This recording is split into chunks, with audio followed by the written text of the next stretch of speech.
Hello दोस्तों, आज हम लोग पढ़ेंगे साकेत नाम सर्ग। छंद है सजन रोता है मेरा गाने, प्रिय तक नहीं पहुंच पाती उसकी कोई तान। यहाँ से अगर हम बात करें इसमें तो साकेत की नायिका उर्मिला जो है, ये अपने प्रीतम अर्थात लक्ष्मण अर्थात अपने पति को अपने साथ में पाने की स्थिति में अपनी विरह की वेदना काल्पनिक ख्यालातों में करती हैं और कहती हैं कि सजन रोता है मेरा गान, प्रिय तक नहीं पहुंच पाती है उसकी कोई तान। जिलता नहीं समीर पर इस जी का जंजाल, चढ़ पड़ते हैं शून्य में बिखर सभी स्वरताल। कहती हे सखी, सजन का मतलब सखी, तो कहती सजन रोता है मेरा गान। कहती हे सखी, ये मेरा जो गीत है, विरह रूपी गान है, यह अब रोता है और इस गीत के जो तान है वह मेरे प्रियतम तक पहुंच नहीं पाती है। कहती है कि झिलता नहीं समीर पर इस जी का जंजाल, चढ़ पड़ते हैं शून्य में बिखर सभी स्वरताल। कहती है कि हे सखी, मेरे इस जीवन का जो जंजाल यानी झंझट है, प्रपंच है, वो इन हवाओं पर चलता नहीं है। कहते हैं मेरे इस, फिर कहते हैं कि झड़ पड़ते हैं शून्य में बिखर सभी स्वरताल। कहते हैं मेरे इस गीत के जो स्वर ताल हैं वह झड़ करके शून्य में बिखर जाते हैं, अर्थात मेरे इस गीत के स्वर ताल इधर उधर हो जाते हैं, हवाओं में बिखर जाते हैं। और इस स्थिति में फिर आगे इस स्थिति में आगे कहते हैं उर्मिला जी, विफल आलाप विलाप समान सजन रोता है मेरा गान। कहती है कि हे सखी, जब मेरे इस गीत के स्वर ताल इन हवाओं में इधर उधर बिखर जाते हैं तो इस स्थिति में मेरा आलाप विलाप करना भी सब व्यर्थ की बातें हैं।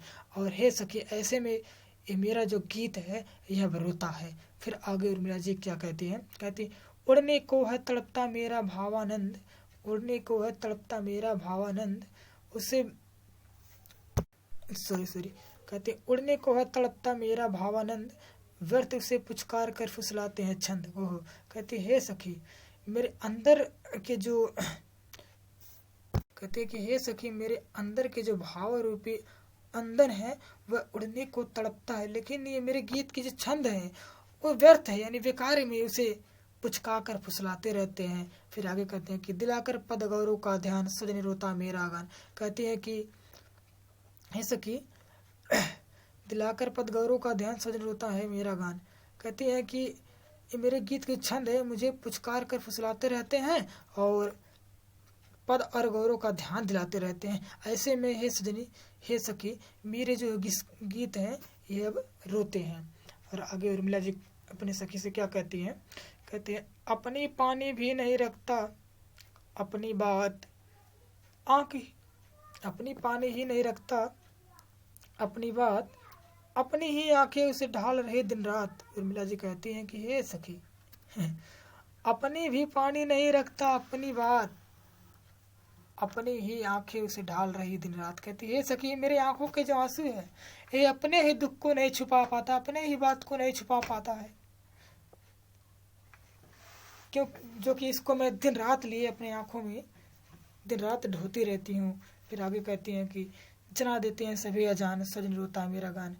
कहती है कि मेरे जो आंखों के पानी है अपने दुख को नहीं छुपा पाते हैं और सभी लोग को जना देते हैं, सभी को रो करके बता देते हैं। ऐसे में हे सजनी, यह मेरा जो गीत है यह अब रोता है। फिर उर्मिला जी आगे क्या कहती हैं, कहती हैं कि दुख भी मुझसे विमुख होकर कहीं ना प्रयाण, आज उन्हीं में तो तनिक अटके है ये प्राण। कहते उर्मिला जी, मेरे जो दुख है मुझसे कहीं मुंह फेर करके दूर क्यों नहीं चला जाता, जो कि मेरे यहाँ थोड़े से बच्चे कुछ पड़ा ना वो भी उसी में अटके हुए हैं। उर्मिला जी कहती हैं विरह में आ जा तो ही मान, सजन रोता है मेरा गान। कहती है कि हे मान, कहती है मान तुम ही इस विरह में आ जा, कहती है कि हे मान तुम ही इस विरह में आ जा, क्योंकि मेरा ही जो गान है यह रोता है। फिर उर्मिला जी कहती हैं यही आता है इस मन में, छोड़ धाम धन जाकर मैं भी रहूं उसी वन में, प्रिय के व्रत में विघ्न न डालू, रहूं निकट भी दूर, बता रहे पर साथ साथ ही समाधान भरपूर। उर्मिला जी कहती हैं कि यही आता है इस मन में, छोड़ धाम धन जाकर रहूं मैं भी उसी वन में। उर्मिला जी कहती हैं कि हे सखी, मेरे मन में ही बार बार ख्याल आते हैं कि मैं इस धाम धन को छोड़ करके मैं भी अपने प्रीतम के साथ उसी वन में रहूं, और लेकिन अपने प्रीतम के साथ साथ रहूंगी। कहती है कि प्रिय के व्रत में विघ्न डालू, रहूं निकट भी दूर। कहती है मैं वन में अपने प्रीतम के साथ रहकर भी दूर रहूंगी, क्योंकि मैं अपने प्रीतम के धारणा में कोई रुकावट विघ्न नहीं डालना चाहती हूँ। ऐसे में जो मेरी पीड़ा है अपने प्रीतम के साथ साथ रहने में, इसका समाधान भी परम भरपूर हो जाएगा।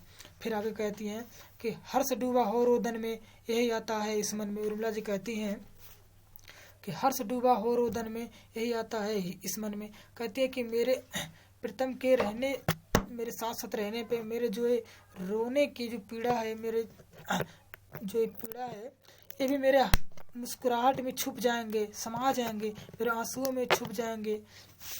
यही बात मेरे मन में बार बार आता है। उर्मिला जी अपनी सखी से कहते हैं। फिर आगे कहते हैं कि बीच बीच में उन्हें देखूं, कहते हैं कि बीच बीच में उन्हें देख लूं मैं झुरमुट की ओट, जब वे निकट जाए तब लेटूं उसे धूल में लूट। कहती है कि चलते चलते बीच बीच में उन्हें मैं अपने इस झुरमुट की ओठों से देखा भी करूंगी, अर्थात अपने इस झुरमुट की ओठों से देखा भी करूंगी। फिर कहते हैं कि जब वे निकट जाए तब लेटूं उसे धूल में, जब वो निकल जाए, यहाँ निकट कहती है कि जब निकल जाए तो मैं उनके जो धूल है उसको लेकर, उनके पैरों की जो धूल है उसको लेकर मैं अपने शरीर में लगा लूं, अपने शरीर में मल लूं। और आगे कहती हैं रहे रतवे निज साधन में यही आता है इस मन में। इसमें उर्मिला जी कहती हैं कि रहे रतवे निज साधन में यही आता है इस मन में, और अपने प्रीतम के इस प्रकार साथ आने जाने में मैं पूरा भरपूर मग्न रहूंगी। यही ख्याल मेरे मन में बार बार आता है कि ऐसा कि मैं भी अपने प्रीतम के साथ उसी वन में चले जाऊं और अपने प्रीतम के पास रहूं, और पास रहकर भी दूर रहूं, ताकि मेरे दूर रहने से उनके जो धारणा है, मेरे प्रीतम की जो धारणा है, उसमें कोई विघ्न ना पड़े। यही सब उर्मिला जी अपने सखी से कहती हैं। फिर आगे कहते हैं कि जाती जाती गाती गाती कह जाऊं यह बात, धन के पीछे जन जगती में उचित नहीं अनुपात। कहती हैं कि हे सखी, जाते जाते, चलते चलते और गा गा करके मैं लोगों को यह बात बता दूं कि धन के पीछे जन जगती में उचित नहीं अनुपात। कहती कि हे सखी, मैं गाते गाते जाते जाते यही बात कहूँ कि इस दुनिया में सभी लोग धन के पीछे पड़े रहते हैं, जगत में यही उत्पाद उचित नहीं, अर्थात धन के उत्पाद ही उचित नहीं है। उर्मिला जी आगे क्या कहते हैं कि प्रेम की ही जय जीवन में यही आता है इस मन में। उर्मिला जी कहती है कि प्रेम की ही जय जीवन में यही आता है इस मन में। उर्मिला जी कहती हैं कि इस जीवन में हमेशा प्रेम की ही विजय हुई है और विजय होगी। यही बात मेरे मन में आता है कि मैं भी अपने प्रीतम के साथ वन में चली जाऊं और उनके साथ साथ रहूं और अपनी पीड़ा को कम कर सकूं। देखिए, यहाँ तक समझाने में अगर कोई गलती हुई होगी तो आप लोग उसे क्षमा कीजिएगा, क्योंकि मैं भी आप ही लोगों की तरह एक छात्र हूँ। आप सभी से मेरा नमस्कार है।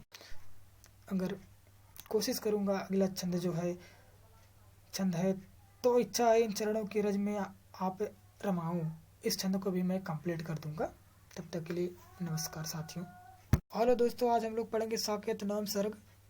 छंद है स्वजन रोता है मेरा गान, प्रिय तक नहीं पहुंच पाते उसकी कोई तान। यहाँ से अगर हम बात करें इसमें